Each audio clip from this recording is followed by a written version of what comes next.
Welcome to the Pansa Pansa Forum. In the Yoruba language, the word pansa is usually injected into poetry to express an uncomfortable, uncensored, and inconvenient truth. The Pansa Pansa Forum is candid conversations about the life of African immigrants in America as it relates to their adaptation to their new home. While some may find it easy to integrate and can balance between retaining the original African culture while accepting the culture of their new home, many continue to struggle to find a balance between both worlds. Hello and welcome to Pansa Pansa Live. This is a podcast where we discuss the lives of African immigrants and their assimilation into Western society as they raise younger generations in a country that is quite different from their own. We also explore the experiences of children of immigrants as they balance the African and Western cultures. We present to you this informative, interesting, and expansive dialogue about the intricate experiences of African immigrants in America. Welcome to another episode of Pansa Pansa Podcast. This is a platform where we engage in deep conversation about the experiences, challenges, and the resilience of African immigrants navigating life in the diaspora. I'm your host again, Kemi Seriki, and today we're doing something very different. We're going to talk about African masculinity, not with defensiveness, not with blame, but with honesty.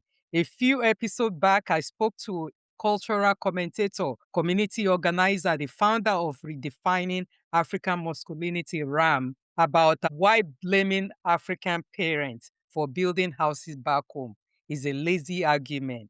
This conversation was so powerful. Alim brought depth and nuances and the lived experience that I knew we have to go deeper. In this conversation, we are moving beyond the surface level debates and unpacking the deeper forces shaping African masculinity, from culture and religion to migration and gender dynamics. We're going to be going into explore what it really means to redefine masculinity without defensiveness, and whether empowering women's strength is a threat to African identity. Alim is known anyway for his unfiltered, raw commentary on TikTok and beyond. He doesn't trafficate in easy answer. He talks accountability, identity, and healing for African men. So let's get on to it. So Alim, welcome back, and let's start where all room starts. Thank you, Miss Kevin. About Thank your you so story. much. How did you particularly become interested in African masculinity? Was there a Right. moment or a conflict question Mhm. that you couldn't shake that sparked Uh-huh. this journey for you? Absolutely. Well, thank you so much for having me again. Like you said, we had a very in-depth conversation the last time. There is a lot to unpack, right? So for me, I think it started with an introspection. As I grew older and I found myself into a completely new system in the West, and the expectations of men, what is it what does it take to be a man in America, and what are those expectations and what are the responsibility of it. And the more I navigated the system, I started to question first my own identity, and also what does it mean to be a man, or more importantly, an African man in America. Because growing up, some of the traits that I had come to associate as being a real man were all of a sudden being characterized or being questioned in a sense as aggressive, right?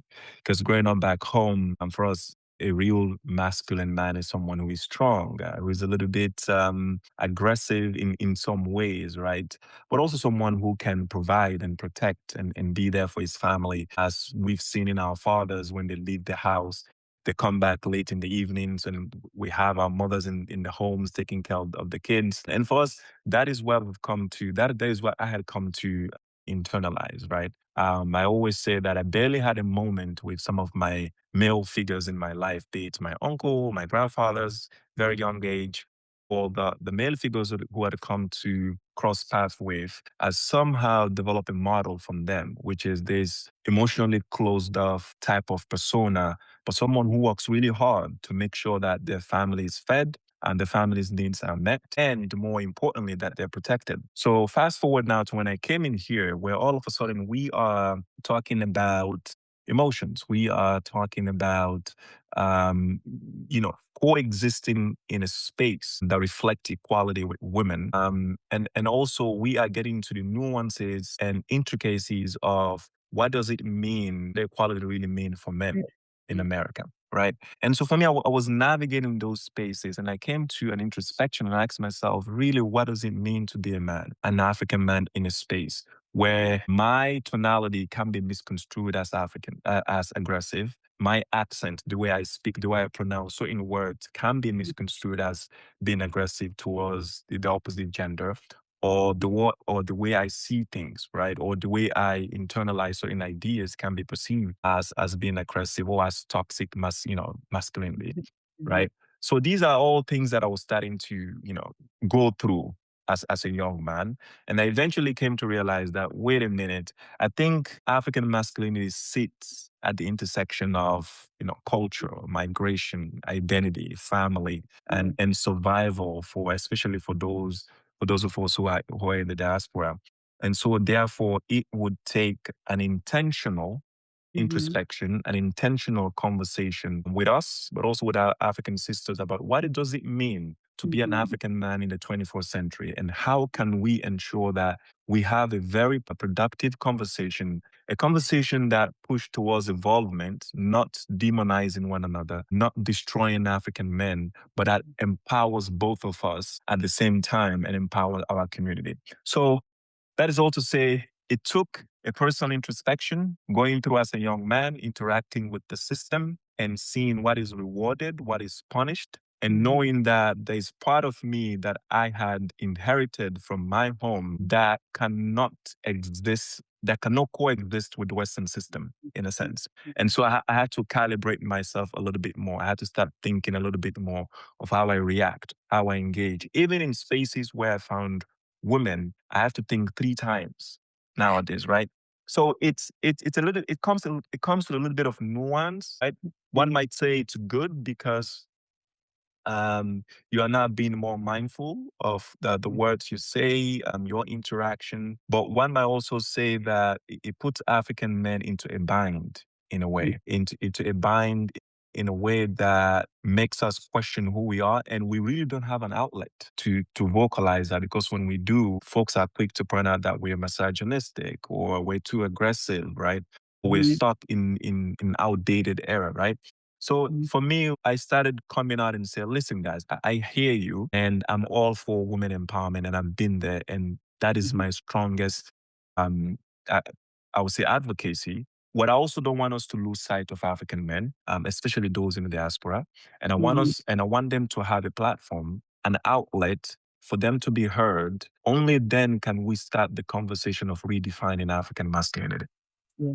That's so powerful what you just said. Because we grew up in a culture where men are being, from a young boy, from a child where they train not to show emotion. Yeah.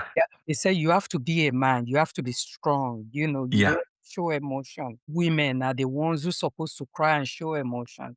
And that's not healthy because it runs from generation to generation. How has that impact, women also? That they carry all this burden. And you talk about defining versus rejecting masculinity.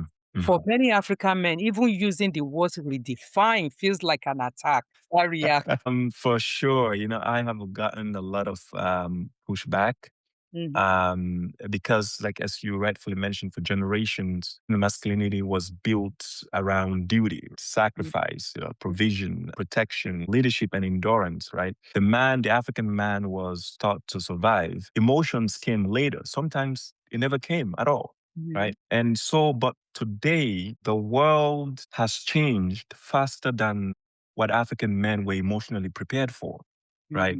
Because we're living in a world where it's no longer about your physical capacity to protect your family, but it's about your endurance, it's about your mind. It's about your ability to respect the woman, to empower the woman, but also create a space for you to let out, right? And we don't have that. We don't have that. So it has to. So for me, when I engage in this, and I always try to make sure that it's balanced, right? It's not hateful. It is reflective, right? It is inclusive in a way. And it's a journey that I think this is one of the, for me, it's one of those, I would say, engagements that I am fully passionate about. And but I also I'm fully aware of the pushback that I'm gonna get, that I will keep getting. And partly it's because I also don't blame those who are giving me the pushback, because that's the only thing they've known. The cult, the way the way they were raised is the way they see the world, right?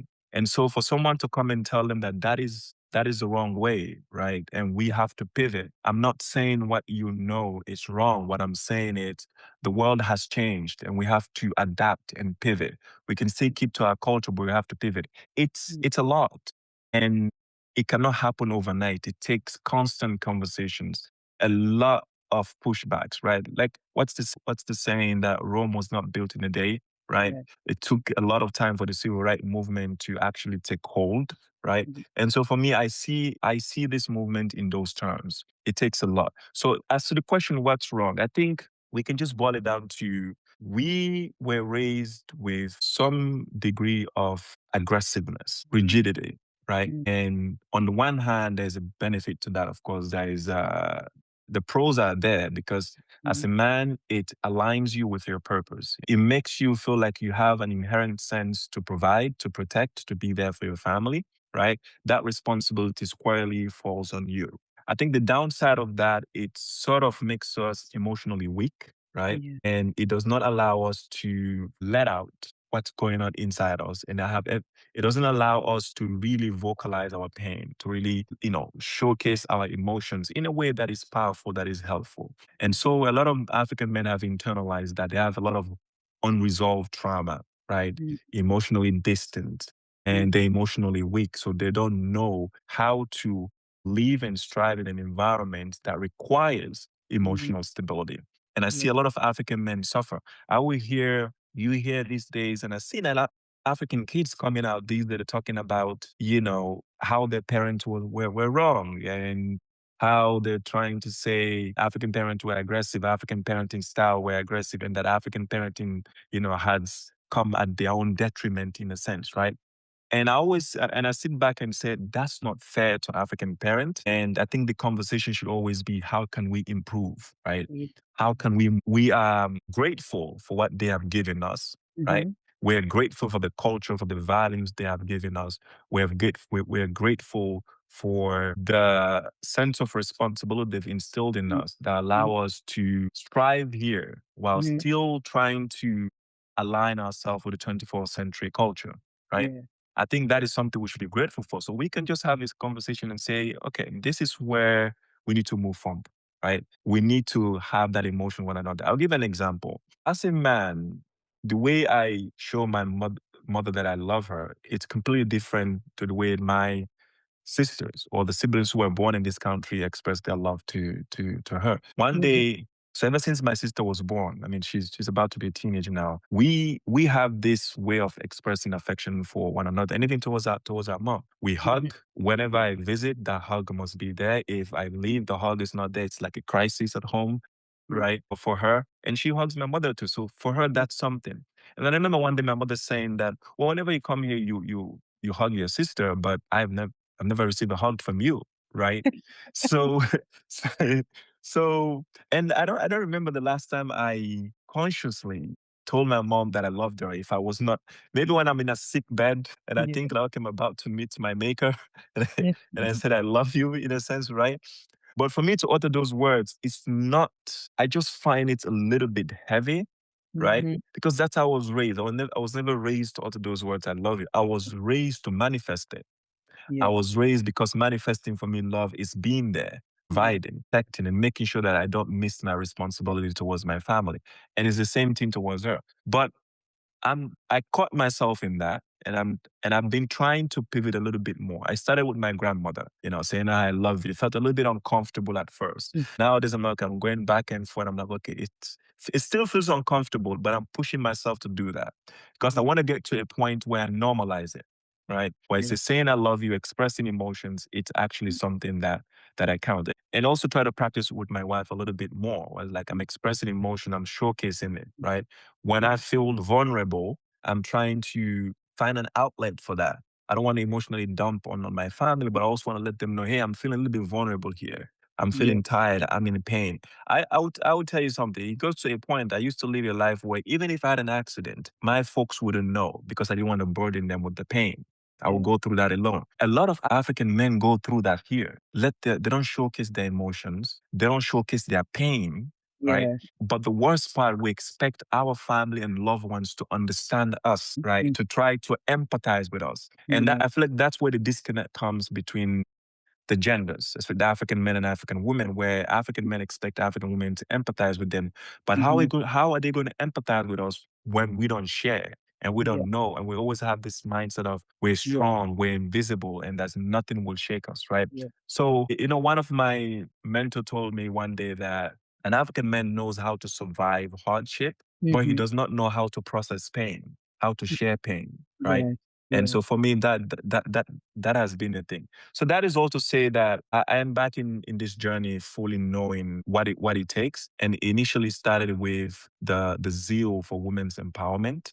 And I still believe that firmly. But along the way, I realized that women's empowerment can only fully take shape if we involve men, right? And men can only be fully involved if they have a safe space for them to feel, for them to go through that process of growth without demonizing them, without, just putting them down and telling them that they are the bad apple in a sense, as we try to put everything under the patriarchy.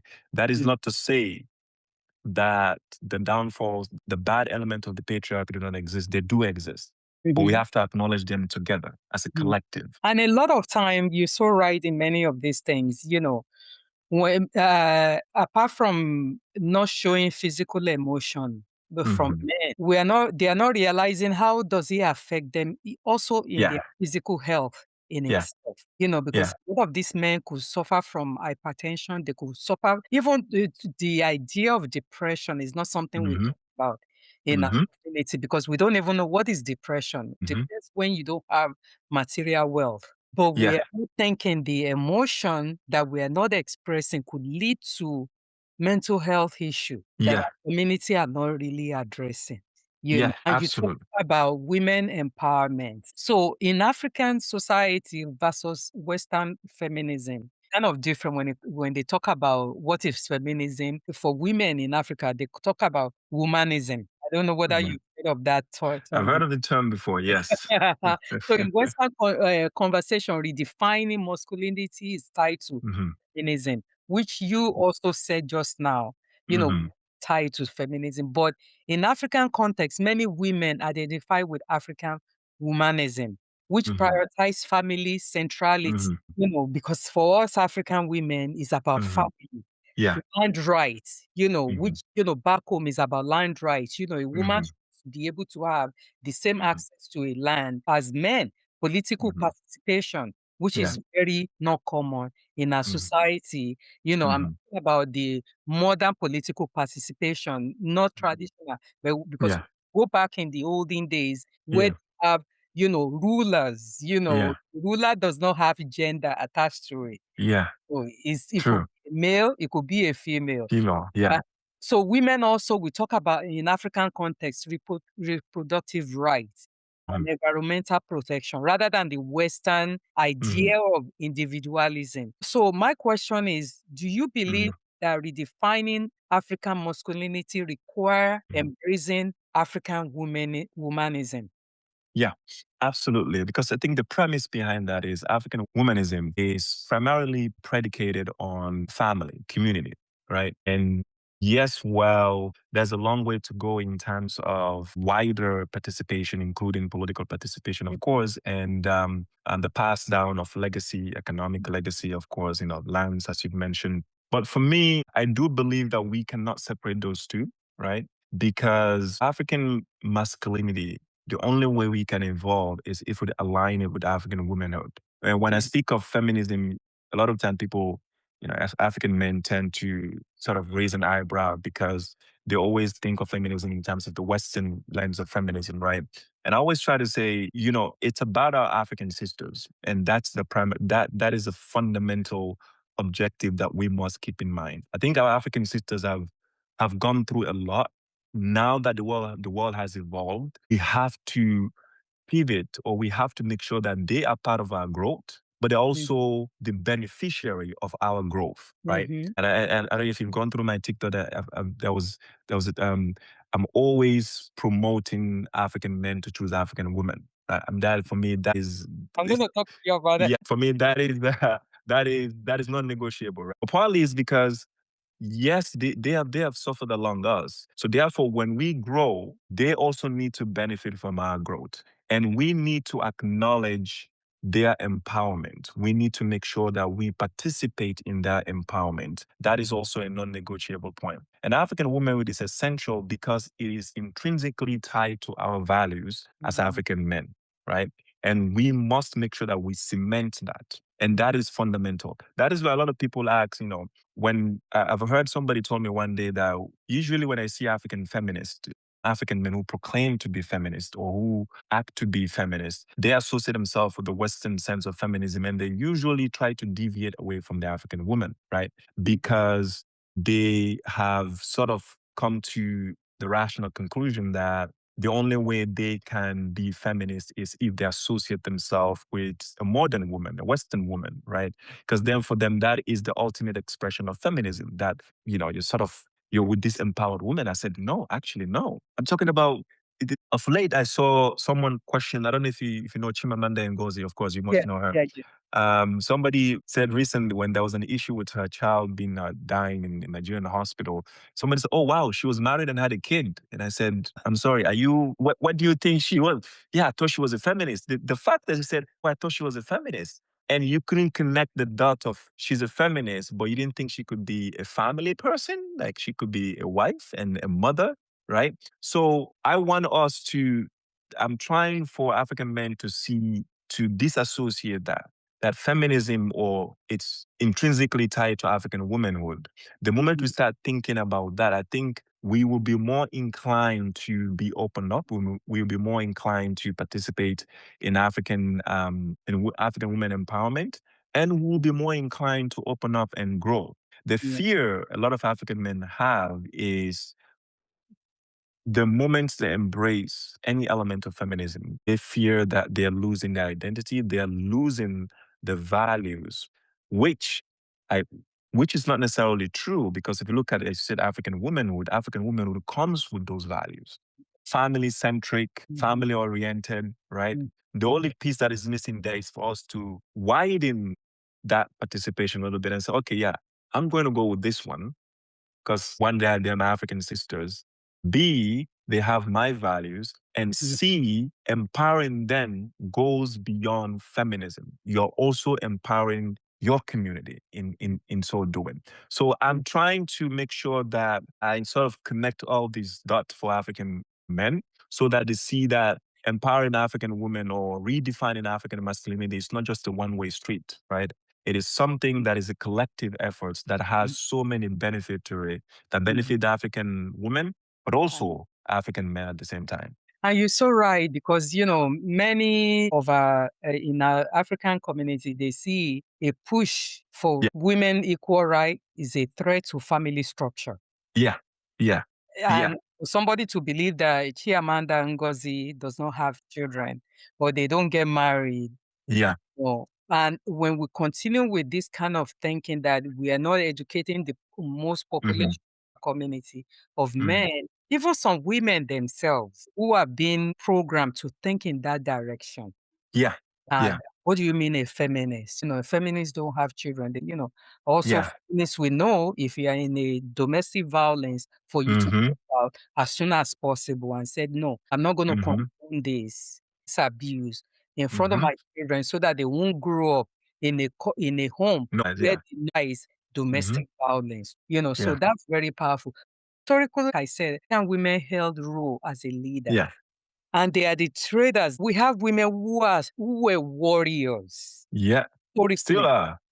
What has changed? What do you think changed? I think because we've become, recently I was reading a book and it said that we have become so interconnected that as you know, as a globe, that we only focus on the benefit, but we're also losing sight of the negative effect of that interconnectedness, right? I think because so-called, I'm putting a quotation mark on it, because the patriarchy has become so permeated and it has penetrated the global system, right? So it becomes incredibly difficult for women to sort of break through that glass ceiling, right? And that means, of course, African women as well. In the past, of course, like you said, we have women leaders who were incredibly involved. They were structured in place that we were not trying to sort of mix, in a sense. Everybody understand that, okay, I wouldn't want to say everybody understood their role, but everyone understood their capacity, right? And everyone knows that, okay, when someone is capable, whether they're a man or woman, it doesn't matter. That person has to be at the forefront. I think we understood that in a previously. And we also had a sense of what matters, and we had a sense of community back then. We had a sense of solidifying our society. It was too much of a community and less individualistic. But because we've become so connected, sense of individualism, it's sort of seeping through across, right? It becomes all about me, right? It becomes all about my happiness. It becomes all about whether I feel good or not. To the point now, we are sort of reassessing and say, well, okay, I have someone said that if it's all about me, and women, are highly known to be emotional, then we're less likely to put them in a leadership role because the emotion takes over logic. It's kind of the illogical, way of thinking about, sort of processing this for them. And so they decided that we must strengthen the forces that lock women out of the system, right? That has been, to a large degree, a concerted effort, I would say, since we become so interconnected. But also, I think that the second part that is often missing is that we have gradually lost a sense of who we are. We've gradually lost a sense of our values and culture. And it doesn't matter nowadays whether you are in the West or in Africa. I think we consume the same media, we consume the same product. You see an iPhone here, it doesn't matter how much it costs. You see iPhones back in Africa. Trust me, when I went there, people have iPhones that cost their yearly salary, but they still have to hold it, right? Because it's part of being a modern person, right? And some of the things that I espoused here, they're not privy to it. Social media, it's available for everyone. The same meals, you think of McDonald's here, McDonald's is there. Popeye is here, Popeye is over there. Pizza is there, pizza is over there as well, right? We consume the same. So everyone is aware now. I think because of that, we are no longer, looking back and said, wait a minute, women have always been an integral part of our society, and they've always been given importance. Why don't we sort of revert back to that, right? Yeah. Instead of allowing this, global individualistic lens to seep into our society, and we call that progress. And I always tell this to young girls, whether it's my cousins here, my sisters here, that never let someone convince you that you participating in what I would say self-destructive activity as a woman is somehow a degree of independence and freedom. Never let someone convince you that showcasing your body outside, it's some sense of freedom or independence. Never let someone convince you that exposing yourself out there in a way that destroys your spirituality, your mentality, that takes away your dignity, it's some form of freedom or independence, right? Yeah. And I think that is what we're missing. That is the key point that we're missing, because when we revert back to that, we realize that, wait a minute, the African woman was strong back in the days, was beautiful. They were leaders. They were part of our community. They were revered in a sense. right? And we took inspiration from that. Why are we now all of a sudden falling for this individualistic sense? And the more we fall for it, the more the patriarchy closes the doors. The more that closes the doors, and now we're seeing misogyny is more pronounced in the political spaces, even in the West now, right? Toxic masculinity also is becoming more pronounced and more expressed right now, more than ever. I mean, for crying out loud, we have a president. I think he's vocalized those tendencies more than anyone else. And, without any solid repercussion for that, right? That only cement to the idea that the patriarchal forces are closing because we are losing sense of our values. We're losing sense of who we are. And I'm glad some African countries are sort of reverting back a little bit to that, whether it be Tanzania. I think a little bit of Rwanda is going that. I've heard, Sierra Leone is coming up with laws that cement women's leadership. Right, we're seeing that the mayor of Freetown is a woman, and we're seeing more women coming to power. And African countries are loosening up a little bit. But my fear is that for them not to loosen up and forget our values, our culture. Right. I think for me that is fundamental. What you just said now is so powerful because, we're so exposed to the Western ideas of how a woman should present herself, how a man should present himself. And we're losing the sense of who we are as, in cultural aspect, who we are, what we stand for, because you don't have to dress in a certain way for you to show your feminism. Yeah. Or for you to show that you are a strong woman in leadership. There's a way you present yourself with, dignity and power. Yeah. What I always tell people will say, oh, there's a difference between pride and being proud. To have a pride within yourself is to say, I'm not going to succumb myself to certain level. Yeah. In order for me to gain the respect that I deserve. And so happy that you mentioned that. But I want to go into culture, gender role, and social conditioning. Across African society, cultural beliefs shapes expectation for both men and women. Often enforce on equal dynamics, being justified as tradition. How do cultural belief system across different African societies shape gender roles? Yeah, for sure. I think it has a massive power in shaping gender roles. It has shaped gender roles because boys and girls are groomed to shape a different role in society, right? Traditionally, of course, African women are raised to be wives and mothers, right? And the boys are raised to be, of course, husbands and providers. I think that has always been the case traditionally. Me, the thing that I found more disturbing with that is not exposing either side to their respective roles, right? I think I find it disturbing if I see a father trying to clip their daughter's wings because they should be prepared for marriage. My mother went through the same thing, right? And I find it disturbing when I see a parent sort of not allowing their son to be exposed to the element of being a supportive and active participant in the household, whether that be, cleaning, cooking, being there for them, having a conversation, exposing them to that emotional stability, right? So that you give them a sense that they can be whoever they choose to become, while, of course, most importantly, instilling the right values in them. That you can still teach your daughter how to be a good wife. You can still raise her to be a good wife, but also, raising her to be a very powerful voice in the household, a very powerful person in whatever space they found themselves in, right? That is very, very important. And your son can be raised to be the same thing. I was raised in a predominantly traditional African setting, right? And I think I remember even back in those days when we used to come from school, and if I mentioned this earlier, that we take off our uniforms, we go play soccer, while the girls would stay back. They would wash their uniform and our uniforms as well.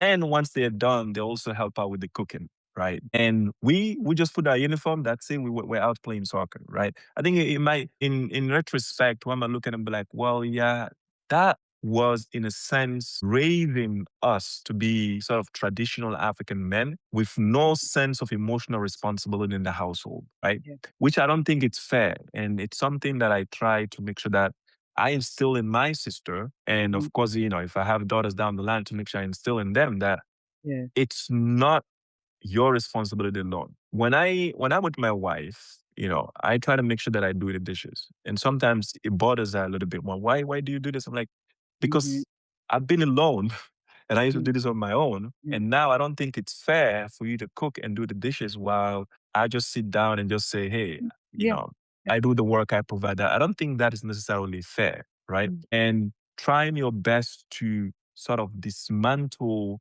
this is what I mean that redefining African masculinity, because that's one of the things we need to dismantle the way we're traditionally raised. So African traditions have contributed in shaping and still contribute in shaping gender roles.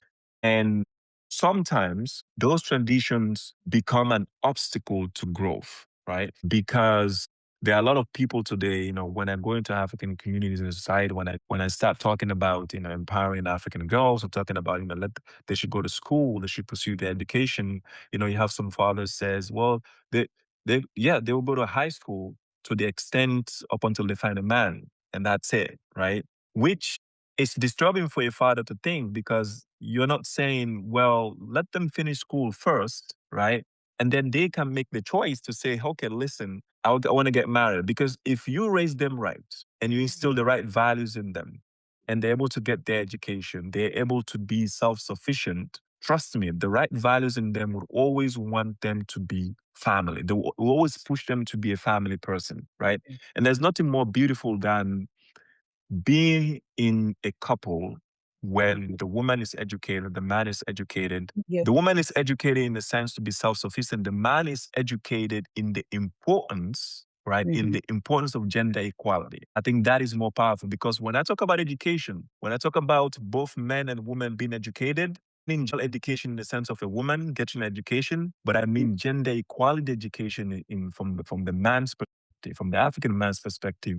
You're understanding that your role as a husband goes beyond provision. Your role as a man goes beyond protection. And we have to sort of define those roles. When you say provide, you have to provide financially. You also have to provide emotionally. You also have to be an active participant in the household. A lot of us grew up seeing our fathers being the providers, but we don't necessarily see them as being active participant in the household. We didn't necessarily see them being emotionally available. We don't have a role model to, right?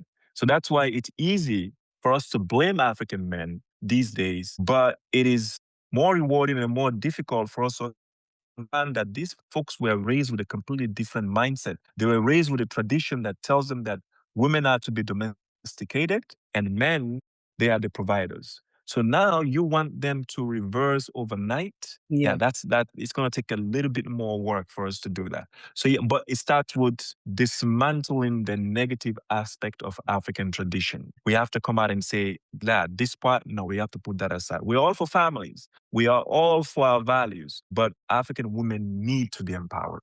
And that tradition, when it was set up at that time, was in the olden days, where men go to the farm, they go hunting, women stay home, clean, cook, and take care of the children. But in today's world, things no longer like that. Yeah, economy has changed. A lot have changed. Women now go to work. They have to have a career, have something going on for themselves. Which brought me to the structure you see even in America here. I don't know, when you go to a lot of African immigrant neighborhood, you see the boys playing balls outside, not doing anything within the household, where their sister are taking care of their siblings, cleaning, doing dishes, doing everything. And these boys, you are not giving them any responsibility. Then what ends up happening when they don't have too much to do? They engage into activities that the parents are not ready for. They engage in criminal activities. They join different groups of people, gangs out there. Because why? They are not being given structure that is being given to their sisters at home. So many of our community does not see how this actually impacts children, their boys in this country, of how they're able to challenge themselves to see what can they also contribute into the household. All those things also prepare them for the future. So I want to bring you back. How do you think biological differences get used to justify social inequality? I think for part of the debate, for some folks is that because we're so biologically different, that each one of us somehow naturally wired to be certain things and to do certain things, right? And I think that definitely perpetuates one might say, the structural inequality and even the social inequalities that we have in society. It would be ignorant to say that it has no contribution to that. And it has shaped a lot, it shaped a lot of people's mindset. You will see someone say, a woman cannot do that. And so, of course, a woman can, you look at a position and say, a woman cannot fill that position, right? It turns out that she could do 10 times better, but because our mindset is so wide in the old days that we don't necessarily allow that to happen. Right? So I would definitely venture to say that it plays a key role. And I've interacted with a lot of men, and I've understand their perspective. And part of that is that biological difference. Or like, well, women are wired to do this, right? Partly true. We all have our, dispositions for sure. We are wired to do certain things, and God made us different in certain areas for sure.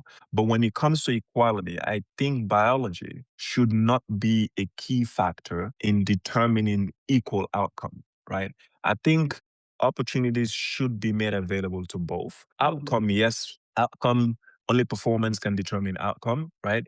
And that should not be linked to, biological tendencies, which I think a lot of us have been making a lot of have been making those mistakes. And even in America, there are still a lot of people who today said they did not vote for Hillary Clinton or Kamala Harris because she's a woman. That is that is as simple as that. Some don't even try to forge an intellectual debate or try to argue a policy. It's simply because she's a woman. Period. Case closed. Right. So there are still a lot of us who think in that way. Is that going to end? Not probably not. But I think when we have sort of conscious conversations, when we open the door to women empowerment, when we strengthen that door for women empowerment, I think we would have a little bit more inclusive outcomes, a little bit more inclusive space where women are valued a little bit more. They're given the opportunities that they deserve to have. And sometimes they're just better, right? And we have to acknowledge that they are just better. But it starts with raising young boys to start seeing women with that equality lens, start seeing girls with that equality lens, right? Not necessarily, and like you mentioned earlier, instead of boys, playing just outside, they could participate in household chores. One might you will just look at it and say, well, that's just household chores. You're trying to feminize them. No, that's not feminizing them. That's showing them a sense of responsibility, but also helping them understand that, wait a minute, my sister do this and I do this, right? They're trying to reason from an equality point of view, right? So that when they grow up, right, they're more likely to be open-minded, right? They're more likely to be a little bit more inclusive and less biased towards women. So I think it plays a key role, but it shouldn't. And sadly, that's the society we have. And that is why we must make a conscious effort to have this uncomfortable conversation around that biological differences exist, but they are not the ultimate determiner of outcomes. Yeah.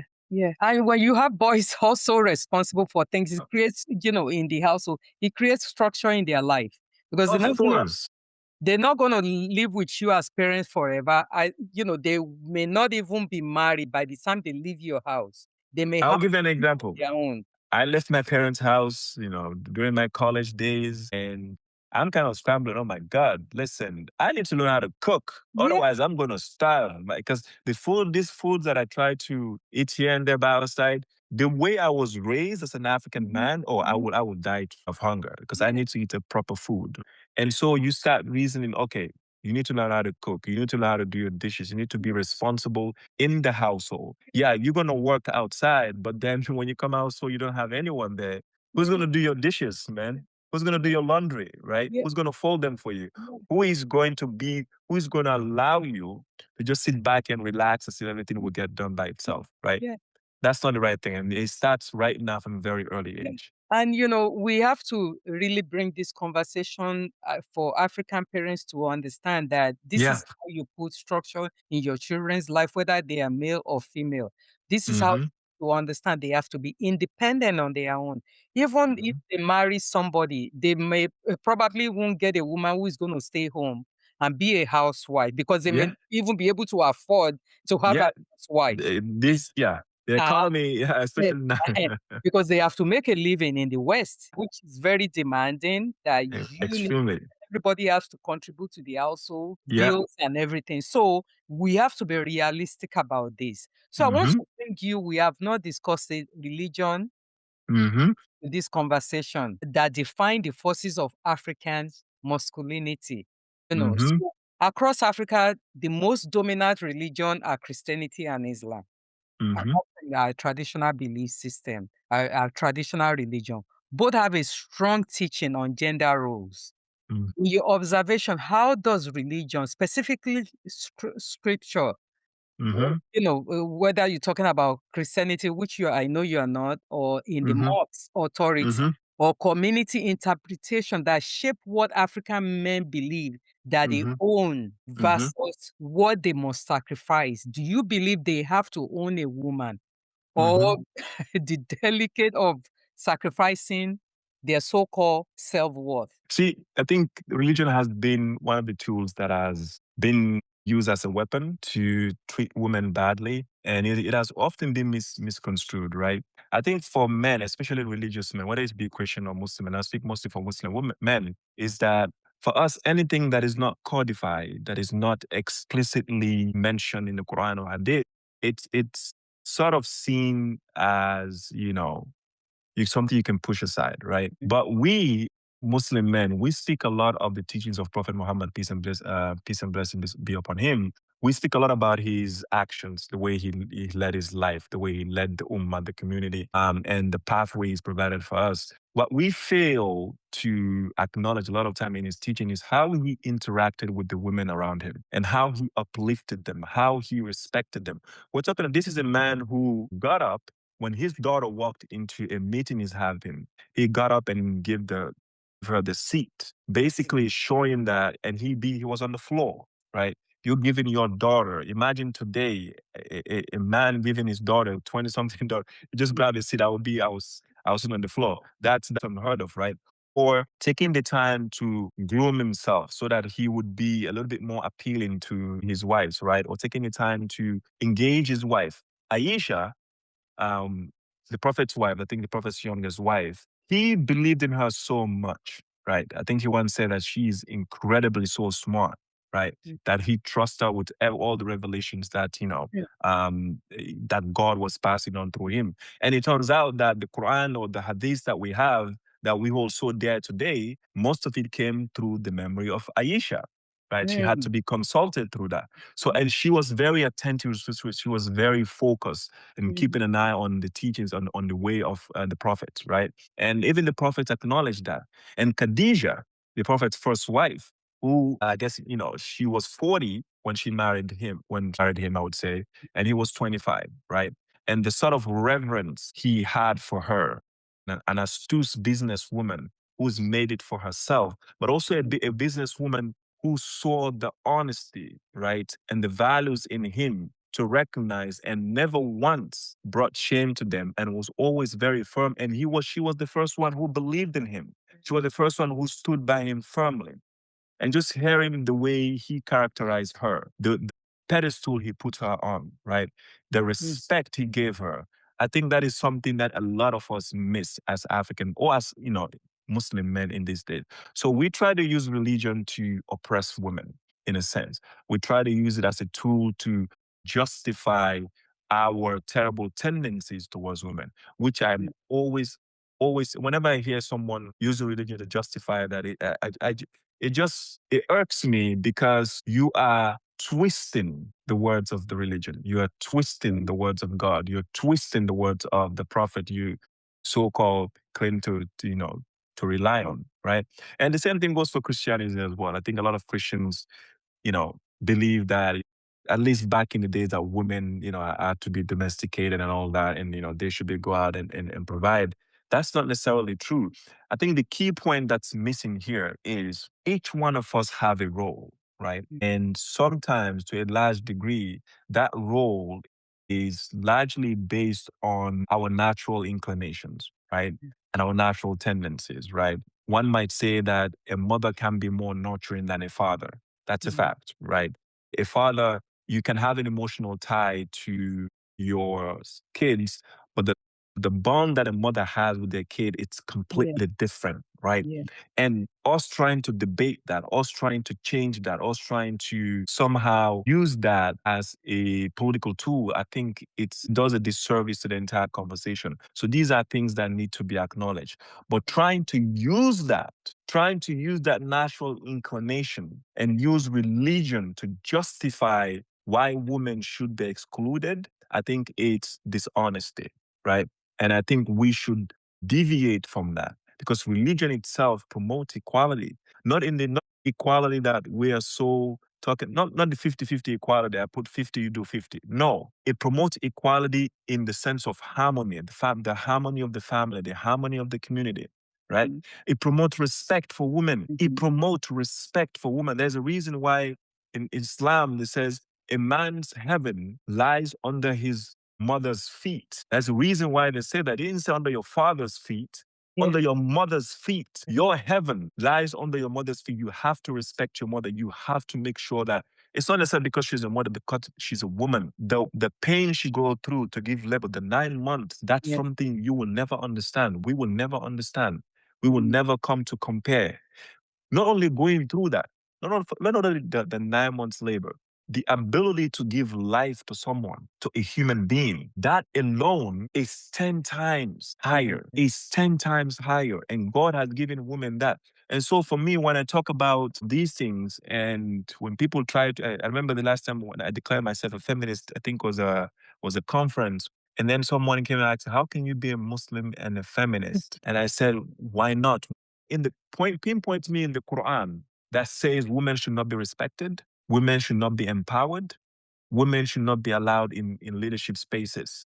You cannot. And the prophet that we relied on respected women, promoted women, gave women power, gave women leadership. So what are you talking about? So, but we are quick to distort the norms. That's why I said Muslim men, whatever that is not outlined as a law, they were like, yeah, push it on the side. It's like the American, constitutions. And I had Barack Obama speak recently. They asked him about some of the things he didn't do as a president. And he said, well, there's certain things I didn't do because there were norms, right? Yeah. And those norms, for example, extending the Secretary General some latitude, not intervening in his ruling because he is America's lawyer, right? And he doesn't want to influence him. And now we see this president doing whatever he wants. He said, those are norms, but American people are realizing now a lot of things that are norms, they're coming to realize, wait a minute, we need to make those things laws now because people are not respecting it. And they fail to realize those norms are what kept the fabric of the democracy alive. They are what kept these nations alive. The Constitution means nothing without those norms, right? Similarly, Islamic preachings means nothing without those norms. That's why in Islam we have the Quran and the Hadith. Those two go hand in hand. The Hadith is the teachings, the practice, the saying of the Prophet. The Quran is what is more or less be seen as the ultimate word of God and is seen as the law, right? Let's think about it. If that's the ultimate word of God, why then do we have the hadith? Why then are we told to follow the prophet the way he worshiped God? Why are we told to do that, right? So these are things that there are nuances, and these are things that we have to keep in mind. And religion has always been and will continue to be a space that allows women to grow, a space that respects women, a space that empowers women. However, men, us, for generations upon generations, we have distorted the teachings of religion. We have used that as a tool to oppress women, and we need to get out of it. And thank you for saying that, because a lot of the those who interpret Quran or the Hadith are men. Sad. Those who interpret the Bible, they are the men, the pastor, the whatever position they put themselves within, religious setting, is mostly men. And even if women wants to break into that world, they will say, well, it's not for women, only men. are the leaders when it comes to this, you know? I don't mean to cut you off. I heard some imams saying, and this is about marrying women who are over 30 and basically trying to make an argument against it. And I'm sitting down listening. I said, I don't know. I don't know what you're drinking. You do know the prophet that you're claiming to follow. His first wife was 40 years old. You do know that. And they had a long marriage. You do know that. And he was 25 years old. And you are here making the case using religion to say, well, we should not marry them. They are outlawed. Yeah. My God. So, And that's the sad part. So I want to bring you to the culture versus religion Mhm, vision.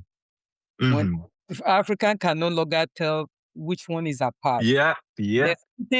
It's something that I struggle with, and I know many listeners also struggle with the same. In many African society, we have so deeply absorbed the culture where Mhm, Christianity and Islam originated that we can no longer separate African tradition mhm, from foreign mhm, religion practice. mhm. The culture and the religion are not the same. Culture is different from religion, but for many Absolutely. Africans, they are now fused together. Mhm, How has this confusion harmed African men's ability to develop masculinity identity mhm, that is authentic rather than mhm. one that they borrow from Arab or from the Europe? Absolutely. And I'm glad you brought up that question because that's a debate I've even had with my parent at some point, right? Especially as a Fulani, as a Fulani man. A lot of the things that we believe as a Fulani, and I think this can be broadly applied to a lot of African culture, stem from the Arab culture, right? And we have forgotten who we are at our core and who we are as a community. And because we are Muslims, a lot of things that we do stems from that, right?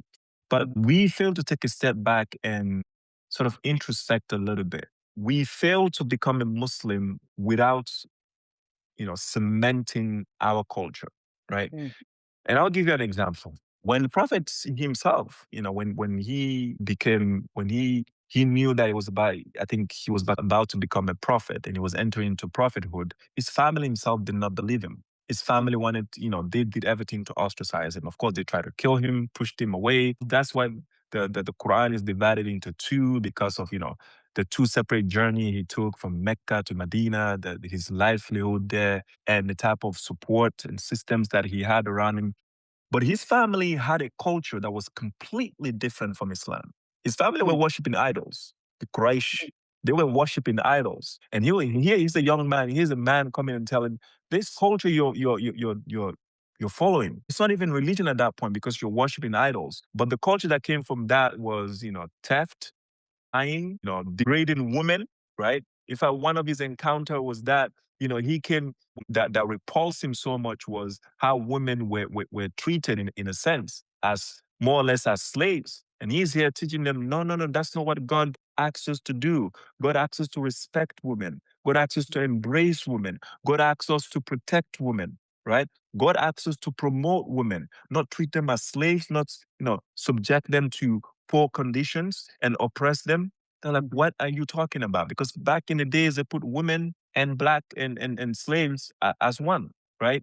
So the culture that they were promoting then was completely antithetical to Islam. Now, fast forward to where we are now.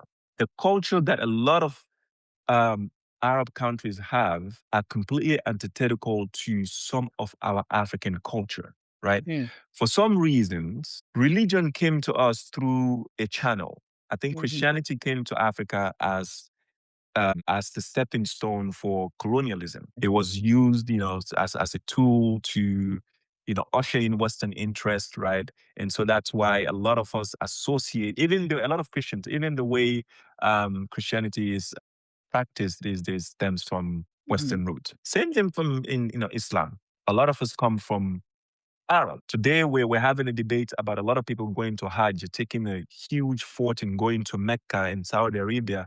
Yes, as a Muslim, you're required to do Hajj once if you have the opportunity. But we see a lot of people taking a huge fortune and going to Saudi Arabia constantly every year, every year, every year. And you think, okay, I'm just going to be closer to the environment that sort of symbolizes Islam. And they're saying that, well, the closer you are to the environment where everything took place, the more blessings you have. What you're failing to realize is the Saudi Arabians, they are charging you huge fortune to participate in that. They're not saying religion or anything. They're making huge fortune for you to participate in that. If you have done it once, great. You are required as a Muslim if you have the wealth. But why don't you take that fortune and reinvest it back into the country? Reinvest it into strengthening the culture, right? Into making sure that we are heard. So I think the confusion happened because A, when it first came, it was used as a tool for colonialism. And B, it was used as a tool to oppress African, right? Because when the colonizers came, they convinced African that everything they were practiced was voodoo. Yes. Right. And and that, they are sinning against God. And of course, voodoo, to a large, one might say, it's completely antithetical to Islam and Christianity. But there were large section of African traditional practices that were uniquely our own. They had nothing to do with black magic, right? They were uniquely our own, but we had to erase it completely. And so you see an African or even a Fulani Islamic guy or African Muslim, you ask them, what is the Fulani culture? They have no idea. They'll start listing things that have nothing to do with Islam, right? Yeah. Even the way we pray has to do with the Arabs. And we see Africans arguing over this and that. We're like, well, let's look back to the Quran. Let's go back to the Hadith. What does it say? And then when you look there, you're like, oh, it's completely different. We've just been following the Arabs, right? Why is it every Eid we must wait for Saudi Arabia to see the moon before we pray? Yeah. Right? So the confusion has taken place because it came when religion was first brought to African. There were ulterior motive. Yeah. It was never brought to bring African close to God. It was brought as a tool to usher in Western interest into the African land, both Islam and Christianity. Now, of course, we've sort of, taken step back. We've tried to understand the importance of the religion, but the foundation, the structure is already set. It's already set. It's done. That's it. And why is it that, when it comes to Islam, the Quran it's in Arabic for sure. But why is it when we try to communicate the importance of the Quran to our community, it must always be fully fleshed out in Arabic? Why not in our own local dialect, in our own languages, right? Because God says, that's what he told our Prophet Muhammad. Read and understand the first surah of the Quran to him, entering, because he wasn't an educated man, he was a business guy. He had no education, but he said, read. And he kept asking the angel, I have no education. I don't know how to read. How am I going to read? And God told him, read. The only way you're going to understand the message, the only way you're going to worship me, the only way you are going to know who I am as your Lord is if you read and understand the message I'm sending you, right? A lot of Africans read the Quran today and have no knowledge of what it means. Yeah. And the Quran was never sent to be memorized. The Quran was never sent for you to memorize and keep it to your head. The Quran was sent as a guiding light, a book guide. So if you're reading it, you should understand what you're reading. And that brought a lot of confusion, even in Nigeria, in northern part of Nigeria, where they want to implement Sharia law. Right. Because when you are, I went into conversation with someone one time. I said, Muslims who are deep into Islam, they send their children to Quranic school, that they have to memorize the Quran. They will recite it, but they don't even know what understand. Yeah. To the extent, they have to carry the voice like the Arabs with them. They actually say it, to the extent they go into competition in Saudi Arabia to see whether their voice, the way they actually the Quran, who actually emulate the Arab accent in how they read the Quran. But and we have to really re-educate masses of our people, because this is actually affecting our growth, affecting our understanding of what humanity is in itself. Yeah. Because you could read the Quran, you could understand the Quran, but when the teaching is completely wrong, or what it meant to be, you lure the younger generation, young men into, Sharia warrior, whereby they have to do certain things because they're fighting for Prophet Muhammad. This is what Prophet Muhammad said, whereby it's Mhm. completely different. It's completely wrong too. And of course, that's why, we have these distorted narratives that's been pushed forward by, I would say, unsavory institutions like, ISIS or terrorist organizations, because they're distorting the message, they're distorting the Quran, they're distorting the Hadith. They are trying to mold their own version of Islam that's all about jihad and fighting, right? And about slaughtering innocent people. That also stemmed from that. And I think the same can be said by people who trying to mesh culture and religion together and have no underlying understanding of the religion itself, right? Yeah. And what it means to be a Muslim, right? You have to understand the Lord you're serving. And it just turns out the Quran came down in Arabic. Therefore, we have to understand it in our own language, in our own way, and in our own culture for it to make sense, for us to understand it. It's easy for you to deviate if you don't understand what you're reading, you don't understand what you're doing. It's like learning Chinese to someone, right? Yeah. And it's incredibly frustrating. I have prayed in China once, and I left the masjid because the way it was, the Chinese prayer is completely different. And I'm kind of like, okay, you know what? Let me just do it. But when I left the masjid, I felt a little bit confused. I'm like, I should repeat my prayer because I don't know. This is not how I'm used to praying. I don't know if it's gonna get accepted or not. So then I went. And I went and I'm having a conversation with one of my uncles, and then he said, to repeat your prayer for what? I said, I just prayed into a mosque, and the way they prayed sound, it was a bit funny. Their ritual of prayers was a bit funny.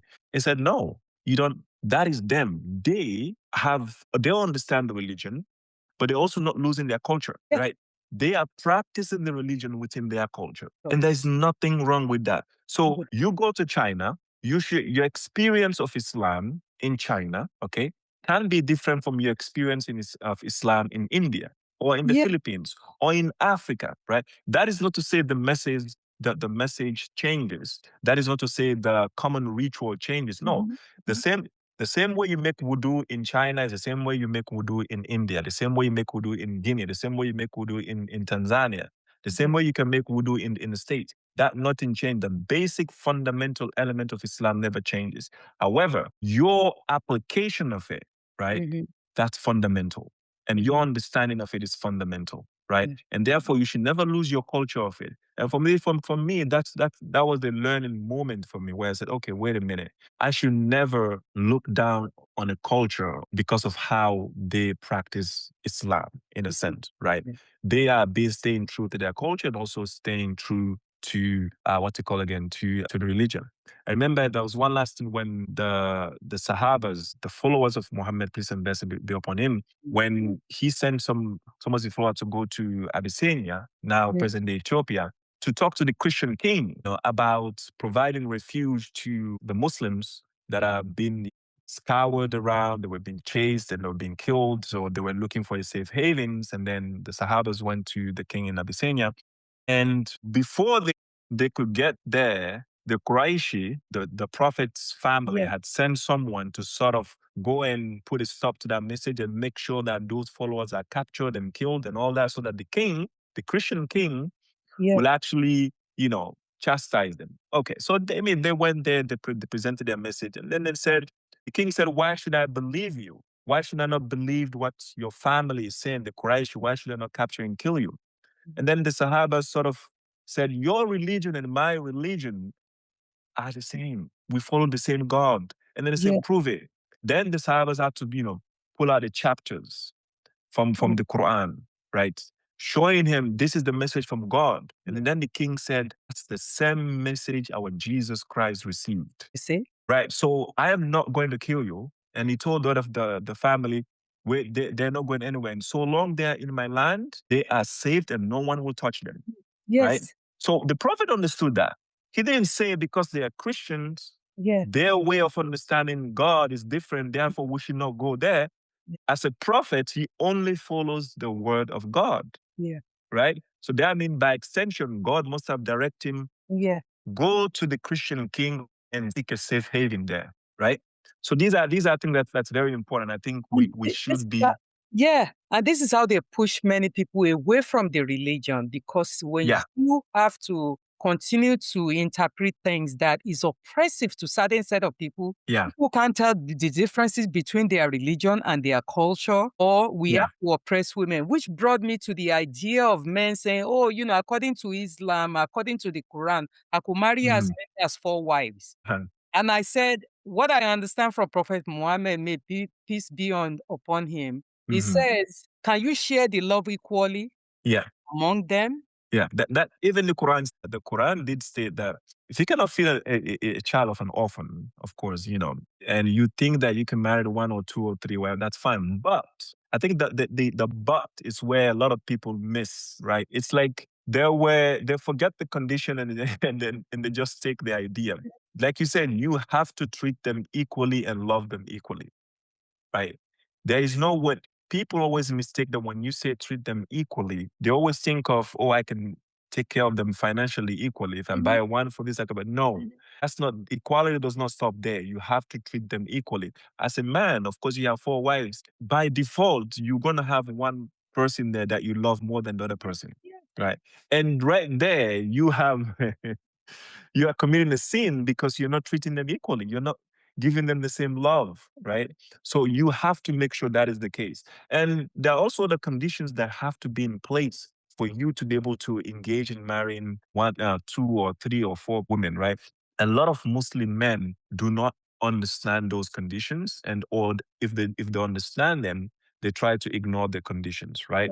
So that one of the conditions is definitely equality. You have to remain equal. You have to make sure you are neutral and treat them equally among all of them.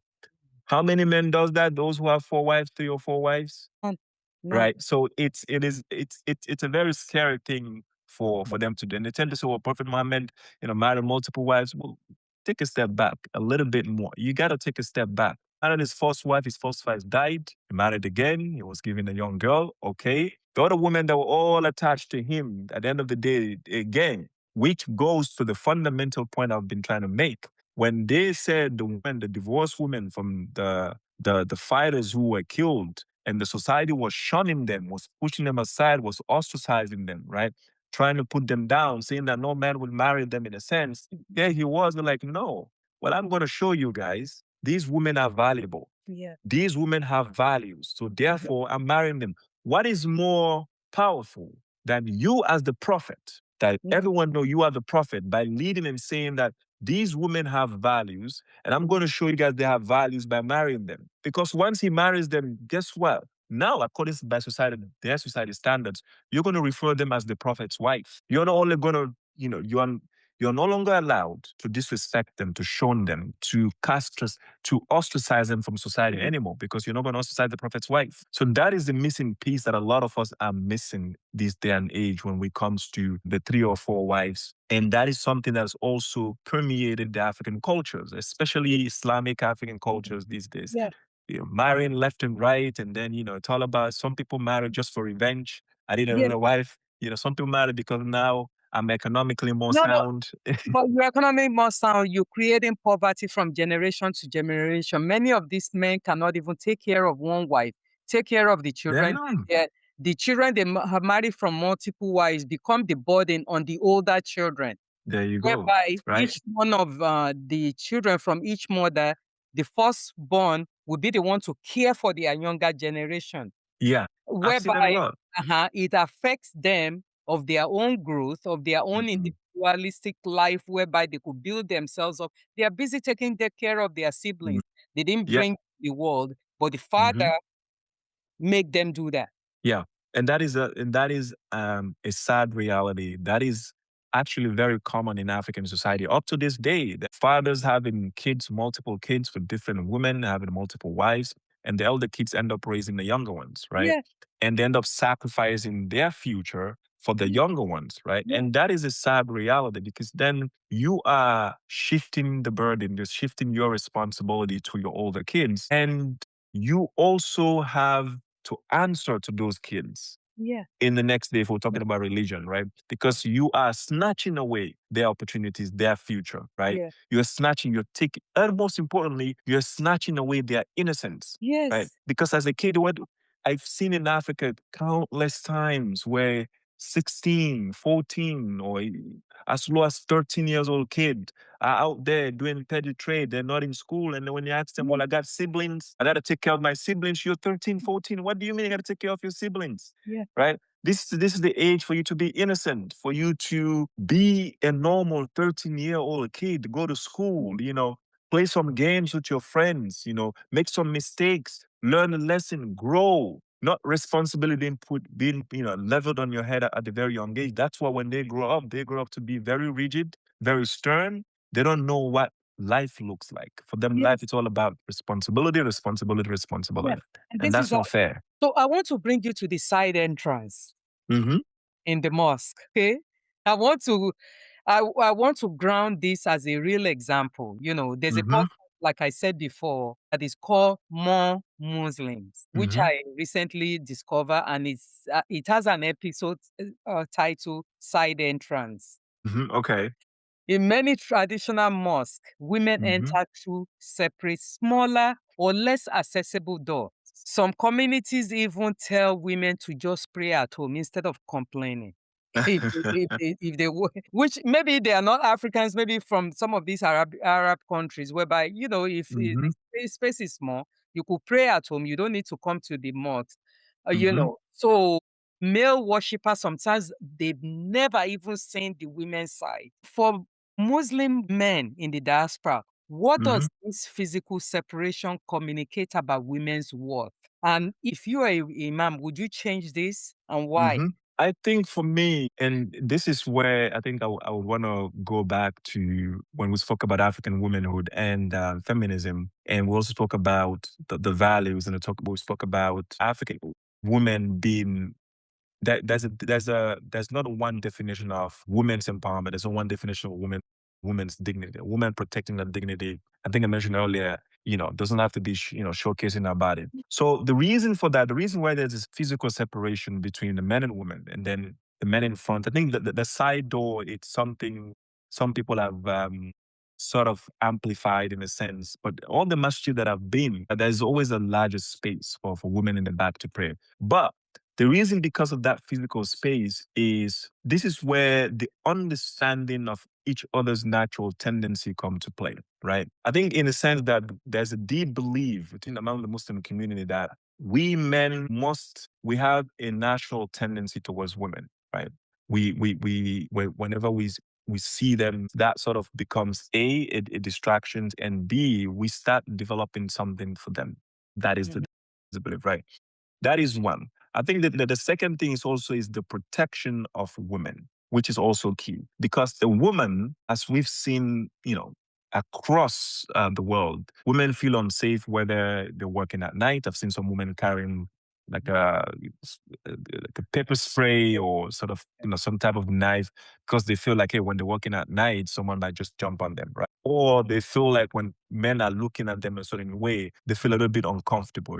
I was seeing that in the trains for women. I said you got guys looking at them feel a little bit uncomfortable. Actually, there's a video going around TikTok right now where a little girl was stuck in an elevator with tons of boys surrounding her and then she freaked out. She's reacting because I guess in her head, even though the boys were joking, but because there were more than 10 of them and she's only one and she's stuck in the elevator, right? Her protective instinct just, went up, right? So for us, we do believe that every person has a right to worship God without feeling uncomfortable, without feeling unprotected, right? As a woman, you should not go to the mosque feeling like, oh my God, that guy that I hate who has a crush on me is going to see me today. How is that going to make me feel, right? So now now I'm going to have to stay home because I don't want to see him, right? Mm. So you have that now. You have that protection. Even if I go pray and even if he is there, he's not going to see me because our sections are completely different. And the other thing that is very, very important as Muslims, that because we have respect so much for women, you should not look at a woman more than 3 or 2 times. If you accidentally look at her, you should lower your gaze, right? Mm. Lowering your gaze is very key. It's for the respect of the woman, but also for her protection, right? Not in these days when you see a woman, you're looking at her, you're trying to examine left and right, and then when she catches your eye or now she feels uncomfortable, right? We are told, until even I practice that. Now it's by default. When I'm walking in the street, every single time when I meet a woman, I'm lowering my gaze, right? Because now it's part of, because I don't want us to be looking at each other to the point where you're feeling uncomfortable, you're starting making things in your head, right? That is also part of the reasons why there's a physical separation. Women need to worship, they need to feel safe, they need to feel protected. And in so doing, they also need to feel reassured that their connection with the Lord has nothing to do with men dominating them or anything. That is key. And I think that is something that is often lost in translation. And that's one of the reasons some women wear the hijab. The hijab, in a sense, it's part of their dignity, or the niqab, it's sort of they cover their whole face. Some don't want to be seen, right? Because they don't want sort of men to make a judgment of them, or men to perceive their beauty and start having all sort of thoughts, right? They don't want that. There's always that reverence for women in Islam, and that is exemplified in the masjid, right? As a man, you should not be found in the women's section, because what are you doing there? Even if you have to, when I go to, for example, when I go to a funeral of sort in the States, or I go to pray, sometimes I go with my sister and my mother. I come out and I wait for them to come out. I've had a lady not so long ago, I went to pray in the masjid. She was looking for her husband, and everyone is coming out. She's standing there, say, "Mister, I'm so sorry.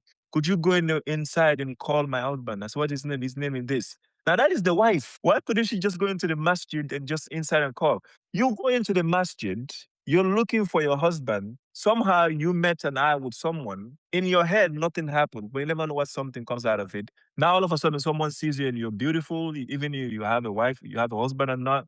Now they take an interest on you.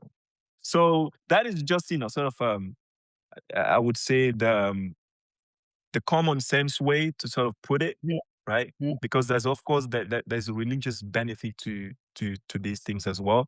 But in terms of our contemporary, way of explaining things for women to understand these days, it's for your safety, it's for your protection. How do I know? Every day when I walk around, I've heard of women working with pepper spray. I'm in school. I deal with little kids, teenage girls every time.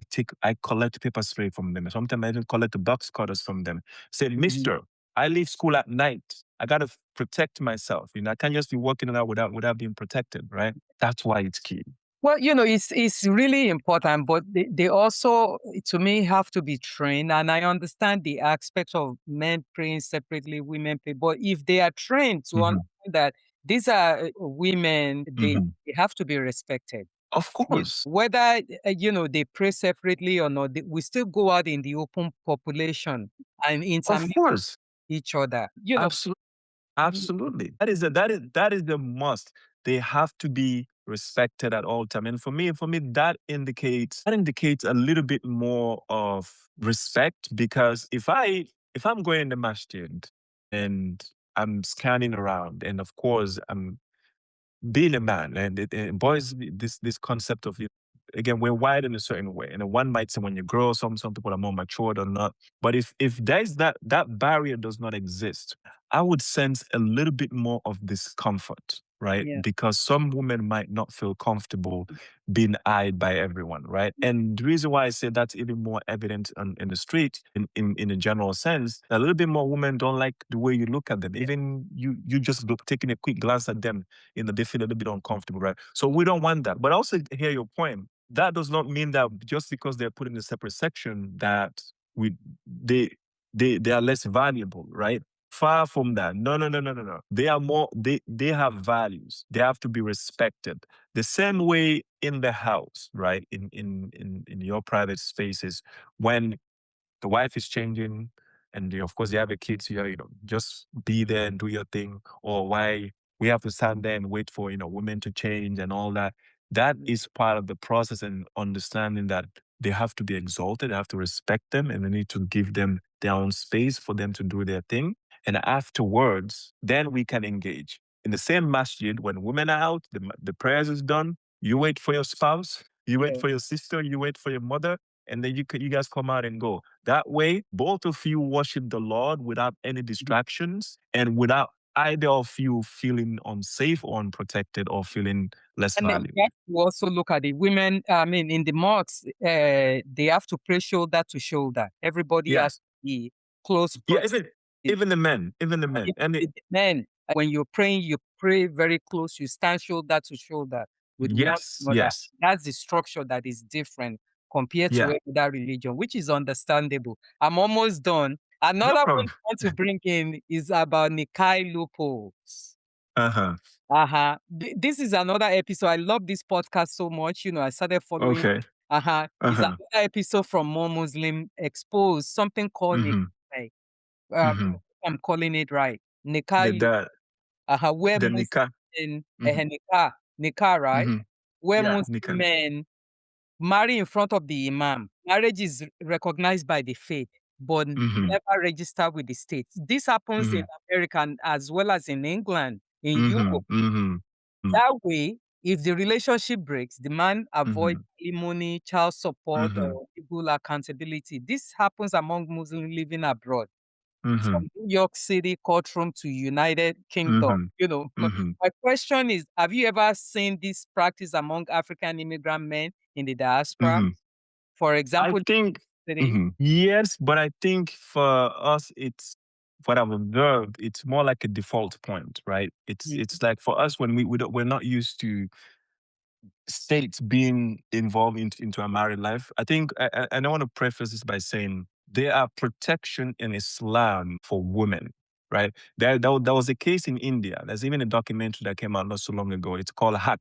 That's the name of the documentary, about a woman who actually, when she was divorced because she was not legally married, but she was Islamically married and she was divorced. And she said, listen, I've been divorced here, but this man promised to take care of me and his children, right? And now that I'm divorced, I need him to step in for the kids. The guy said, "Listen, I'm not doing that. That's completely out of, because you left on your own. You didn't want to really stick it in." The lady said, "No." And by the way, the man went to marry the second woman without consulting the first wife, and even that, the first wife sort of held it through, no problem. I'm going to stick it in for my kids. But it became so much tough for her. One day, the woman just get up and went to her house, I guess out of frustration, said, I'm just going to go to my house with the kids, when things dial down, hopefully. But she's like, my husband will come for me, because she want to feel loved. yeah. That at least when my husband come for me, I will see that he loves me and that, he cares. That's the sort of mentality she had. And even when she was talking to her mother, that she was laughing and was like, no, no, no, don't worry, I'm not leaving. I just want my husband to show me a little bit love. And then the husband came in, his ego was so up to, like, she left. It's like, that's it. I'm divorcing her right then and there. It's like, talak, talak, talak. The woman was so shocked. It's like, wow, what have I done? I shouldn't have. She started blaming herself, everything. And then at some point, she came, like, wait a minute. Now I need him to support the kids since you divorced me. So they went to the Islamic leaders and say, hey, this is a situation. This is what's going on. You guys need to step in. Those Islamic leaders, the way they, because the guy was also part, he was a clergy, was also part of the Islamic leadership, they turned her down. What happened was they took the case to the Indian Supreme Court. When they did, the Indian Supreme Court eventually determined that, listen, in your religion, the Indian Supreme Court said, I'm not ruling based on our constitution. I'm ruling in your religion. She is entitled to that alimony support because she was not working. That's one. You're supposed to take care of your kid. I am not ruling this based on Indian constitution. I'm ruling this also based on your religion. They had to pull the text, Islamic religion, and say, this text support this, right?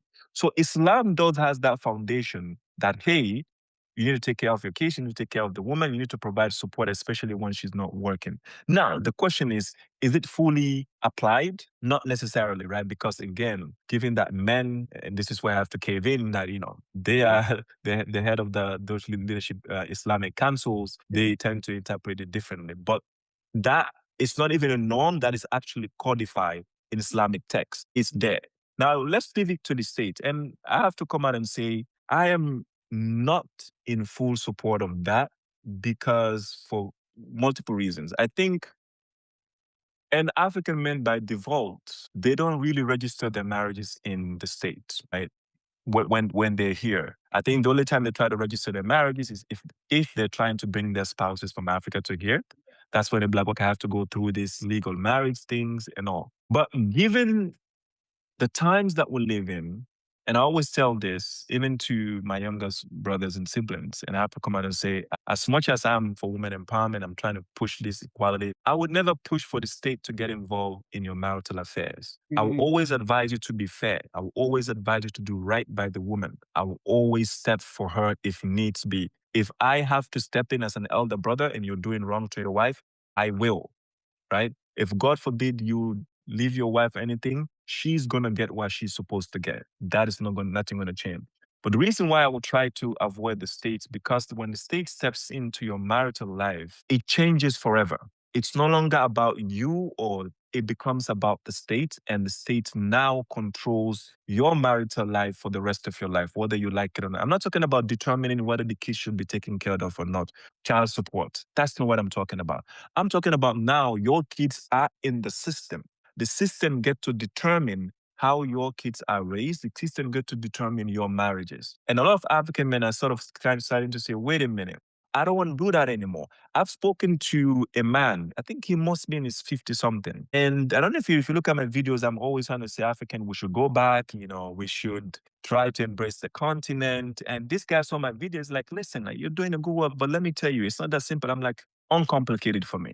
He said, I got divorced here, I was legally married here, and I got kids here. I said, okay, excellent. What's the problem? You got divorced, paying child support. At some point, you stay with the kids. You see, I don't have a problem with that. It says the problem, like, why didn't you leave? He said, I wanted to leave when I was in my 40s. Why didn't you leave? I wanted to live with my kids. Why didn't you leave? Because I had divorced the wife. We're no longer in terms. For me to take the kids, I have to now go to court to take the kids to Africa. Why didn't you do that? I did that. What happened? The wife said no. And the court says, we're not going to do that. The kids are not going to go to the continent again. I had another man who said, a young guy, who told me that in the midst of his divorce, so talking about his kid, the state told him that your child is an American, therefore you do not get to determine anything. I think this was just a general conversation they were having. And the guy was saying, hey, listen, in Africa, this is what we do, this in my culture, the judge said, this is an American child. And there is nothing, if he wants to get married without you, he will get married without you. If he wants to do X, Y, and Z without you, he will do that without you. This is an American child. So it is, and now that I'm a father, I think I can understand that perspective for you to involve the state, and when things go wrong, now you are caught up now. Now it's no longer your marriage in question, it's your identity in question, it's your culture in question. You can no longer take your kids to the continent without the court being involved. You can no longer take your kids to your homeland without the court being involved, without asking Uncle Sam for permission. That's no longer going to happen anymore. And with respect to your marriage as well, even though the person has become your ex-wife, it is now part of the system that your interaction now has to be part of the system. And should anything go wrong, just like that, your life is over. And one last thing, I am not against protection for women, and I think that is non-negotiable. That's not even a conversation or debate about it, right? I think if you look back on the continent, when divorces happens, there are certain protections that are provided for the women immediately. And the reason why, even African men, when you have a conversation with them, they don't even question those things, because as we understood it, that's how it should be. And even you're a divorced man, you tell your mother you're not taking care of your kids, she would knock you on your head. Go get them kids, you have to take care of them, right? You have to support her until she's remarried or she finds a job for herself. That is how it should be done. But these days, African men are not taking the legal route when it comes to marriage, because they sense they are losing a lot more than their marriage the moment they involve Uncle Sam in. They are losing their identity. They are losing their ticket back home. And when I say their ticket back home, I'm not just talking about themselves, because now they cannot just go and move out anymore when they have their kids here, right? It's not easy for them to do that anymore. So yeah, that is it. They're scared in a sense. I understand what you're saying, but we have to look at it. We just talk about men having many children that they cannot take care of, whereby they Right. become the siblings who take care of their own siblings instead of the father taking responsibility. If our society, different countries in Africa are able to implement this law, because as human beings, take advantage of things that we're not being Of course. with. Yeah. In this country too, at one point it was like that. But through women's movement, women's right, pushing and said, no, men cannot go get away with this. We have to fight, for women's right, for the children's right. And regarding kids being taken to Africa, it's not even coming from only Africans. This has happened in the past. Men from different part of Europe, they are in America, they divorce their wife, they take those children because they don't want to pay child support, remove those children and dump them back in their respective countries. And the woman end up not having access to her children. That's why they tend to put all those rules in place, because many children been lost because many of these men didn't want to pay child support or be responsible for their children. When we're talking about in Africa, even child support, which country and child support?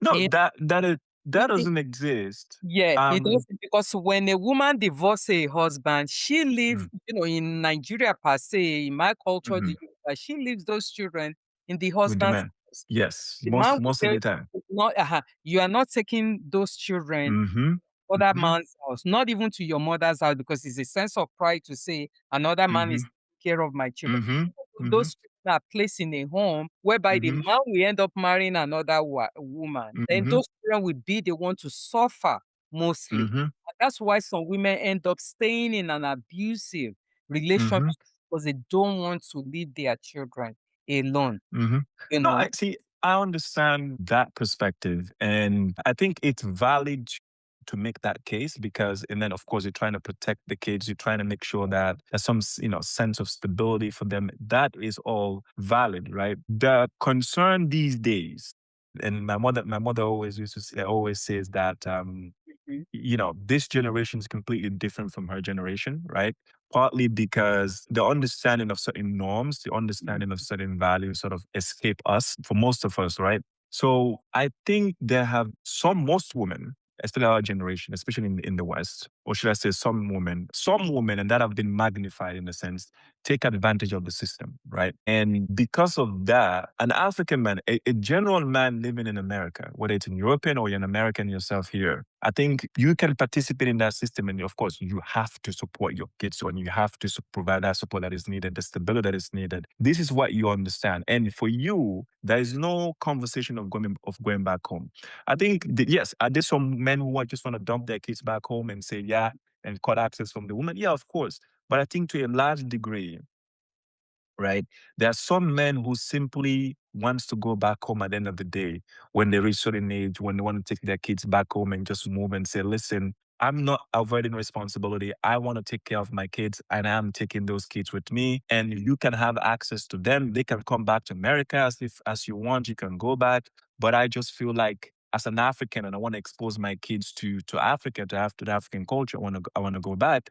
And now they're having to fight in a system where they're no longer control of the kid. And I've said this most of my videos there. When you have kids in this system, you do not own them fully. The system sort of does in some way because you're not allowed to do certain things with them and all that. And for some reason, I think I agree with that. For a large reason, maybe not so much, right? But for me, I find it very hard for when I hear parents say that the reason why they're in this country is because the system held them back. And they could go, of course, they can go to live, but they wanted to live with their children because they want to raise their children with the African values and African culture.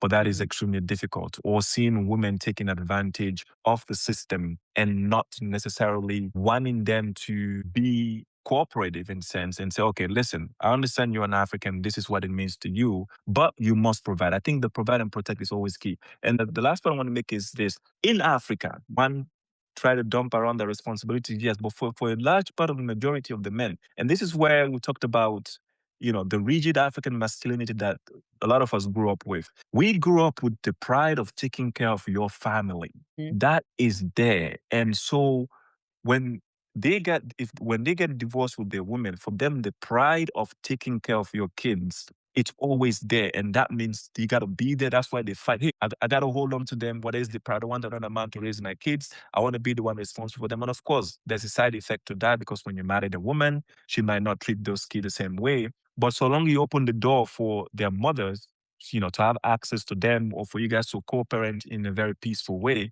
that will always be helpful. But here, I find it troubling that the number of cases that I've seen that are coming throughout, the number of divorce cases that is holding back African men, right? I could understand why some of them, actually most of them, might say, listen, I don't want to involve the state into my marital affairs, because once the state is involved, I no longer have a say. The woman herself no longer has a say, because today she might hate you, but then maybe 10 years down the line, when all she's thinking about is it's about her kid's future and she wants to cement that, there are certain things she might want to do that you as a man will also say, uh-oh, listen, I don't want to participate in that, therefore we're not. Now all of you now are fighting in court for that, right? So I think for me, as my parents always says, good or bad thing, whoever is right, whoever is wrong, for better or for worse, involving the courts and the police in your household is never a good thing. Because whatever outcome that comes out, you might think it's good. At the end of the day, the kids will suffer. Because if, as an African man, for me, there's nothing more troubling when, for you to see your kid, you have to go through the court system. For you to stay with your kid, you have to go through the court system. For you to support your kid, you have to go through the court system. This is why I say we have to stick to our values and culture. Yes, while I'm fighting to protect the culture, I'm also fighting to empower men and to fight for the protection of African women, for the protection of women, and for the protection of our children. That is a must. That goes hand in hand. That is, for me, is non-negotiable. Empowering African women, protecting African women, it's a must. It should not even be a debate, right? But also allowing African men to grow, to redefine African masculinity, to come out of their shell, to have emotional intelligence, to be empathetic and sympathetic to the African woman, to see her as the only option out there. And I'm going to venture to say African men should see African women as the only option out there. And I'm not trying to exclude. Trust me. I've had some female friends of other races. They've seen my stuff. Some of them have come after me. I have nothing against you, but let me ask you a question. When you go out venturing after your own, I don't say nothing. But I'm here venturing after my own. All of a sudden, there's a problem. Why? And I will tell you why. Because you see someone, when you see successful African men who are out there, right? You want to have them. The African women should also benefit from that. They've gone through a lot. They should also reap that benefit of that growth, of that success.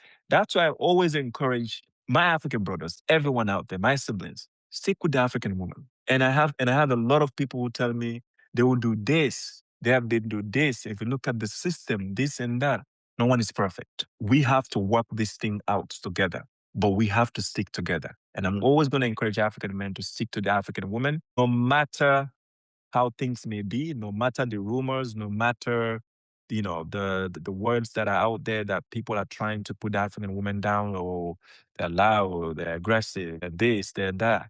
I have a beautiful African woman mother. I have a beautiful African woman wife, beautiful kid, and there's no other way I would ever want it today. Thank you so much for that. I would love to continue this conversation next time, because I want to talk about African men expressing anger without destroying themselves that you shared on your video. Oh, yes. I would love to talk about that someday. I want to wave that in with domestic violence. Yes, and I also have, I have been leading.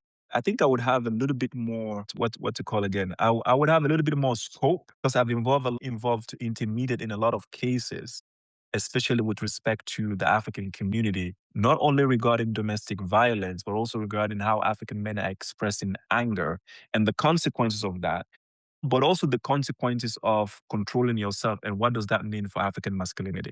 I want to have that with you next time.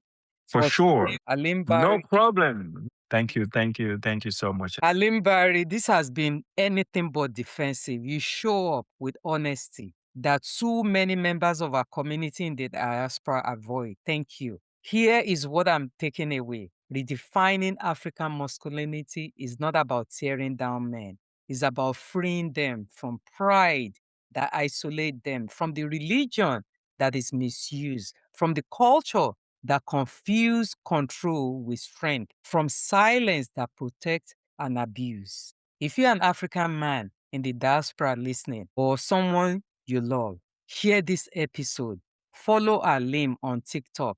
Check out the Redefining African Masculinity RAM movement. If this episode resonates with you, don't keep it to yourself. Share with someone who needs to hear this conversation. Be sure to follow the podcast so you don't miss future episodes where we continue to unpack important issues shaping our communities. We don't grow by defining what hurt us. We grow by naming it. Until next time, stay curious, stay reflective, and keep questioning what you've been taught. Thank you for tuning in to this episode of Pansa Pansa Live Podcast. We hope to have you back with us in the next episode as we continue to explore the nuances of the African immigrant experience. If you'd like to connect with us, you can email us at talk@pansapansa.org. That is TALK at PANSAPANSA.org. And follow us on Instagram at pansa.pansaforum. Until next time, remember to spread kindness and love. Thank you and take care of yourself.